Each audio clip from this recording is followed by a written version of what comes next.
Report of a fire. Engine 9, medic 8.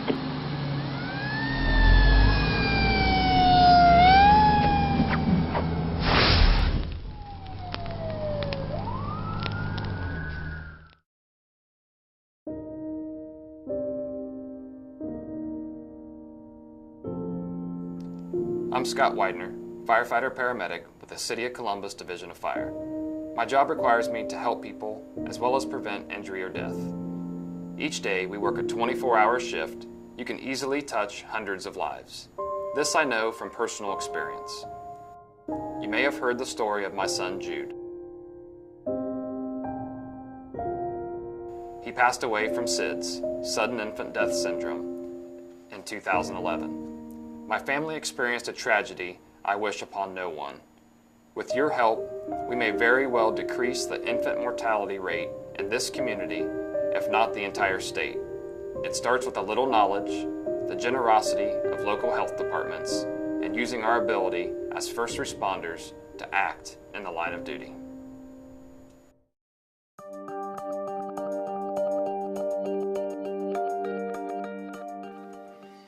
Hello, I'm Battalion Chief Mitch Brooks with the Columbus Division of Fire, in charge of our Continuous Quality Improvement section.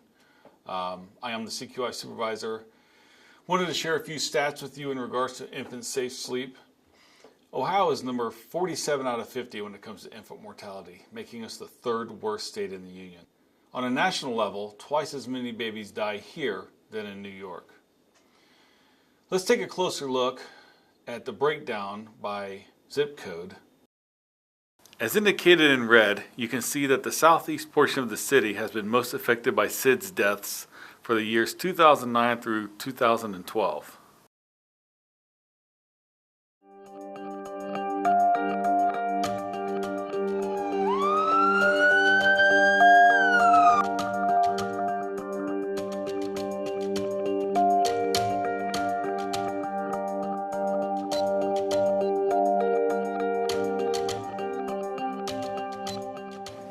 Hi, I'm Karen Gray Medina at Columbus Public Health.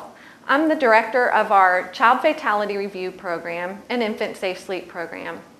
I'm really excited about this brand new partnership between Columbus Public Health and the Columbus Division of Fire. We're going to be providing safe sleep environments for babies and caregivers that need it in our county, and that can help reduce our terrible infant mortality rates that we have. Every week in Ohio, 3 babies die in unsafe sleep environments, and we can make a difference.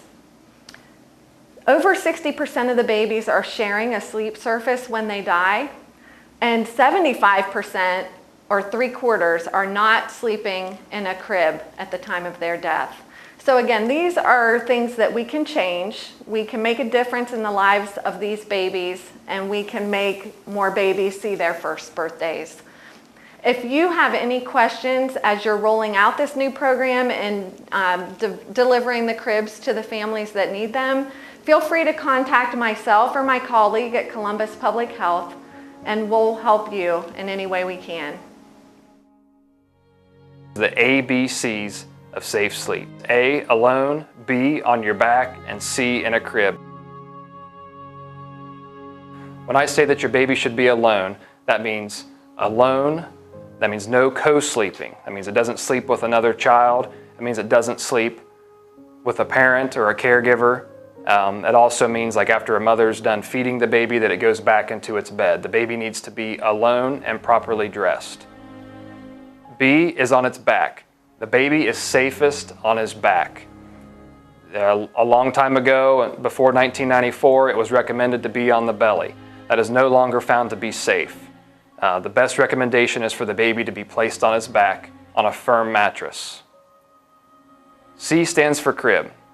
Again, the baby should be alone in his crib with nothing else in the crib. No other risk factors. And the things that are unsafe that you may not realize are things like crib bumpers, blankets, toys, or anything else in the crib at all.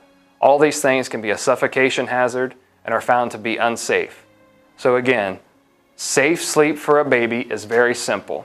Alone, on your back, and in a crib, on a firm mattress. and the baby should be appropriately dressed. The ABCs of safe sleep.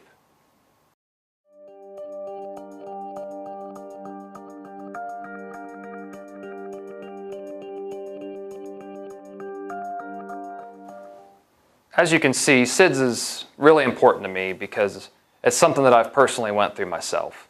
I not only lost a child in May of 2011, I was also one of the rescuers trying to save him. Jude's death left me with so many questions that I didn't have the answers to. At the time, I didn't know why he had died. I didn't know a lot about SIDS. I didn't have a lot of information to go on. And as you can imagine, I spent a lot of time just grieving my son and a lot of time with my family. And I started to get involved then with the SIDS network of Ohio. And when I started to get involved with them, I learned more about what SIDS is and how it happens and why it happens and what we can do to prevent it and what's safe and not safe with infant sleep. So I became and started doing a lot of different things. I've worked closely with the SIDS Network of Ohio. I work closely with the Coalition of Mothers and Healthy Babies. I've gotten connected with the Columbus Public Health Department, and we've came up with this idea that we are able to do something. We are able to prevent a lot of these deaths. A lot of them have a risk factor involved where with a little bit of education and doing something that we're not really used to doing, we can do something great and affect the life of a child that may otherwise not have a chance.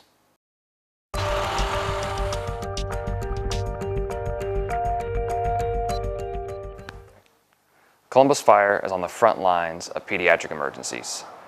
We are the ones called to help. We have the chance to have an impact on families and lower the number of infant deaths by following some safe sleep recommendations and making sure that every baby here in the city of Columbus has a safe place to sleep. Guys, to make a follow-up point, I'd like to introduce you to a fellow SIDS dad and great friend of mine, Nathan Hurd. Nathan. My son Will passed away from SIDS in 2009. It was the worst day of my life. But I want you to know the decisions that the firefighters made at the scene were absolutely critical. In addition to that, the firefighters went above and beyond the call of duty to check in on my family and help us understand what was happening. From someone who's been there, I can't emphasize enough the importance of the role that you play. The program that you're about to launch and your role in this is absolutely critical to saving lives, and it makes a difference to the families like me that you're going to help. Thank you. Thank you, Nathan. Thanks.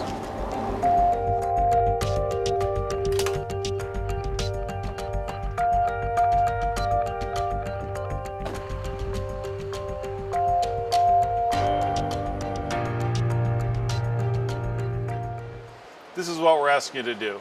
Once you're inside the home on a run, if you identify a child that is sleeping on a pile of blankets, on a floor, on a mattress, maybe with mom and dad in their own bed, if we identify a child that is in an environment that isn't conducive to safe sleep, we're going to ask them, hey, does your child have a crib to sleep in? If the answer is no, we're going to offer them one.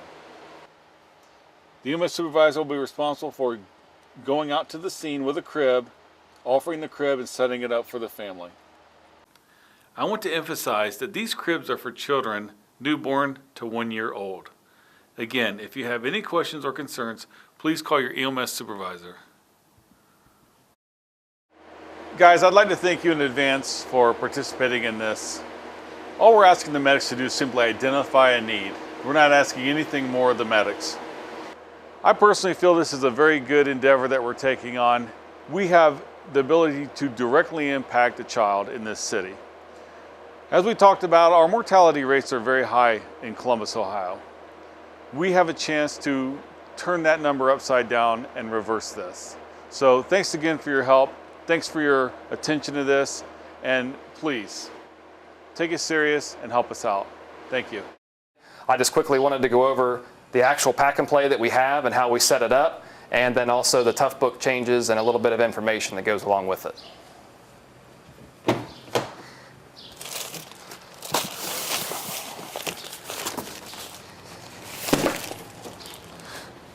Real simply, when we take a crib out, this is what we'll be bringing to the family. We have a package here with several different things in it on safe sleep: brochures, a book, a CD, a sleep blanket, and several different items for the family. And then here's the actual pack and play itself. And of course,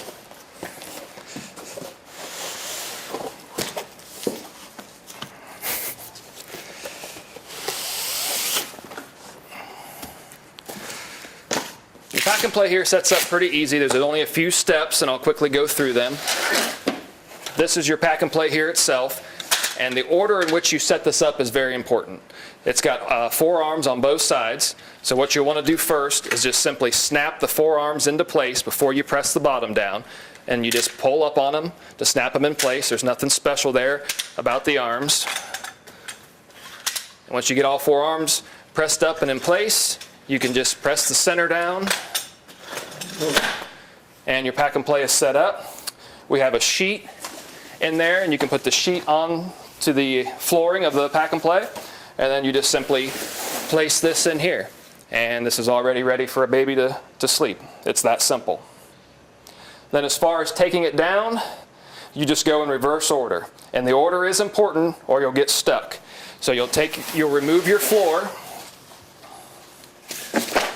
After you remove your floor, there's the red tab in the center. Before you release your sides, you want to pull up on this red tab.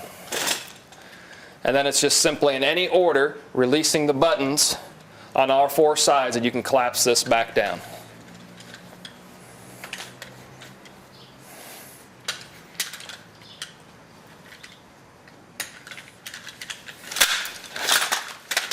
And you can put it back, and you are all done, and the parents can transport it, and you can put it away. It's that simple. Still under your impression, whether you're on a elderly patient or somebody else, or whether you're running on the child themselves, under impression, you can simply go to Infant Safe Sleep Referral. It's under your impression, and then when you click on it, you can add it, and it just asks for a phone number. And what that does is that will send an alert down to the CQI office and to your supervisor, and that is one way to start the process to get the family a crib. The other way is once you put in your patient's birthday, if it comes up that the patient is under the age of 1, it will automatically ask you a few questions that you'll have to answer under General Infant Safe Sleep. It will force you to answer these questions. When it comes up, anybody under the age of 1, you just simply hit add, and then you just answer a handful of questions about the baby. It'll ask them their age, if they're pregnant, when's their due date. It'll ask them, does the baby sleep alone? Does the baby sleep on their back? Does the baby have a crib? Does the baby need a crib? Who was notified? Relationship to the child. So you just simply answer these questions and it starts the process. And guys, one more thing.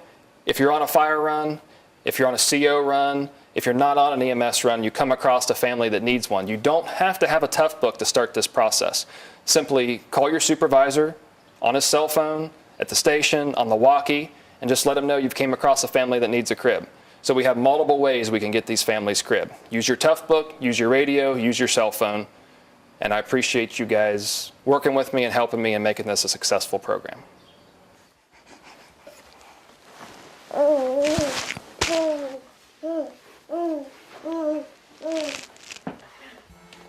Oh, you like that? Can you do touchdown? All right, guys, now we're in my son's room. I wanted you to have a positive example, a real life footage of what infant safe sleep is supposed to look like.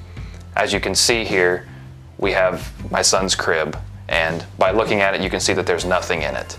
There's no blankets, there's no pillows, there's no toys. And as you look down, it's just got a firm mattress with a fitted sheet. This is really the simple ABCs of safe sleep, and this is what every crib should look like. In conclusion, the Columbus Division of Fire is in well over 100,000 homes a year. We cover everything from Bexley to the Hilltop.